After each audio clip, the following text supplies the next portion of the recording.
What's good, everybody? Welcome back to part 4, the final part of the HBCU Superlative series. Now, again, this is only the preseason version. We will visit this again after the season is over. After the Celebration Bowl, basically, we'll revisit it and, we'll see who stayed on the list and who are the newcomers and who fell off the list. But let's get right ahead into it. Now, for part 4 of this series, it's titled Best of the Rest. Right? We already got offense, we already got defense, we got the schools. This is best of the rest.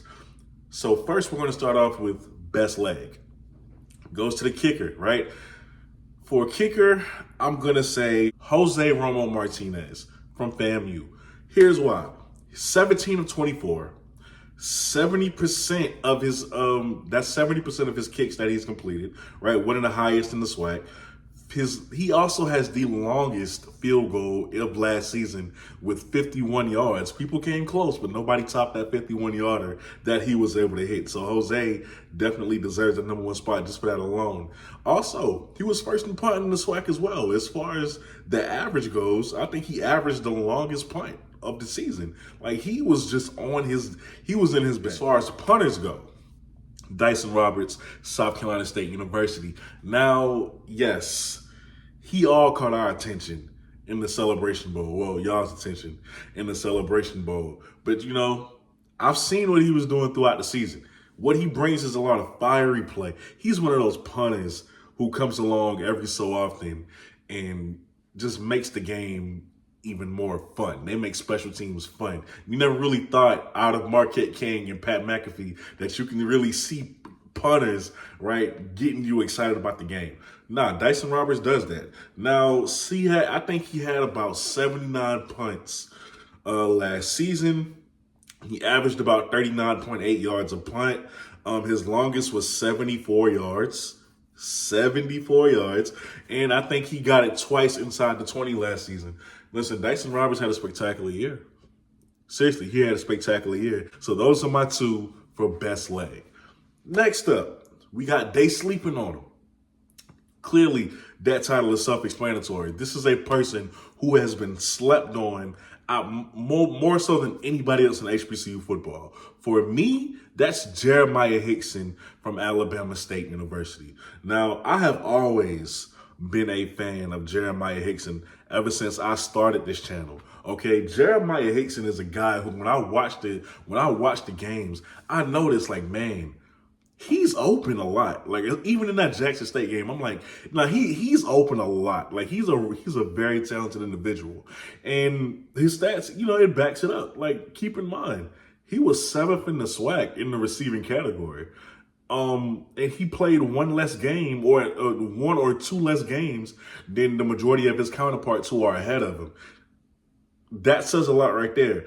And plus, he did this without stellar quarterback play because the quarterback play for Alabama State was not good. No diss to them, but it wasn't where it should have been for a receiver that talented. Now, Jeremiah Hickson, man, 43 receptions, 568 yards, 4 touchdowns, but he did average 13.2 yards a catch, which is, that obviously sticks out above the rest. Jeremiah Hickson, I am looking for him to have a major season and get well above 500 yards early on in the season. Next up, all eyes on me.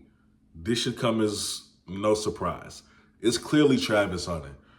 He has every single camera, every single YouTube search, every single view not every single view, but a lot of the views for the Jackson State video, they want to see Travis. All the comments, they want to see more of Travis. There's a reason why he was at that media day. He had to be there. People want to know what Travis is up to. People want to know how things are going at Jackson State. How's the relationship between him and Coach Prime, and how's that been building? I mean, they're going to continue to ask him about him as long as he's there. He's a 5-star recruit at a HBCU, the #1 player in the country at an HBCU, being coached by the GOAT of corners, and arguably the GOAT, just period. So yeah, there are going to be eyes on him. A lot of people can't wait for week 1. The cameras will be following Travis a lot around that stadium. So, I mean, this is just no question. Travis Hunter is that guy. Generational talent. After all eyes on me, we got First Day Out. Mr. First Day Out. This is a guy who very talented coming out of high school.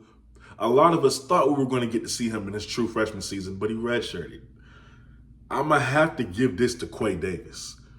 Oh my goodness! When we learned about Quay Davis committing to Jackson State, we couldn't wait to see him on the field. We thought he was going to play right away. He couldn't, for personal reasons. Now that he's done with that redshirt year, he's ready. Oh, he ready. See, he ain't even get to play the allotted games that the NCAA gives you before you have to redshirt. He didn't even play that. He hasn't seen college action yet, but he's going to. And we are all expecting a breakout year from Quay Davis. We're expecting it. I'm expecting it. We're expecting a lot of big plays. Keep in mind, this is a guy who was a top 300, a top 200 prospect in the nation. According to 24/7 Sports Composite, I mean, he held offers from every major Power 5 school. He was just that talented. A lot of people felt like he was going to be at LSU. He even committed to Kansas for a little while. Now we're going to get a chance to see him in just a couple of weeks in Miami. So, we can't wait for that. All eyes are going to be on Travis, but we definitely going to be looking to see what Quay Davis is going to be doing on that offensive side of the ball. And hearing about the way that they're trying to use him, it's going to be interesting for sure. Now, last but not least, the final superlative of the preseason HBCU Superlative Series. Get your popcorn ready. What I mean by that is that this guy, who we obviously have not seen last year as well we did see last year, but he is going to continue that success that he had from the previous season and just explode. Magnify that times 10. That is J.J. Davis from Norfolk State University. As a redshirt freshman, what that kid was able to do at 5'9" is video game like. And I watched his run style and I was like, man, who do I compare him to? And I couldn't come up with an answer. I think he's him. I think he's literally him. His running style is superb. 123 attempts, 887 yards in his debut collegiate season, 10 touchdowns, and he averaged 7.2 yards a carry. What coach wouldn't take 7.2 yards a carry? How reliable are you as an athlete if you can average 7.2 yards a carry? Nah, man. J.J. Davis is that guy. He's been already recognized as preseason offensive player of the year. He was also MEAC Rookie of the Year for good reason. J.J. Davis, get your popcorn ready for him. Because when he steps on the field for Norfolk next season, it's going to be fireworks. It's going to be fireworks. I'm a little nervous when the Bulldogs, meet those guys on the field, just because of J.J. Davis. I know what a great talent he is, man. A great talent. But that's it. That concludes the preseason HBCU Superlative list. Let me know what you guys think down in the comments below. Who would you have put in any one of these categories? If you disagree, it's fine. Again, just keep it respectful. With that being said, you're watching the CFL podcast. I go by the name of Kobe. Thank you guys for watching so much. And I'm out. Peace.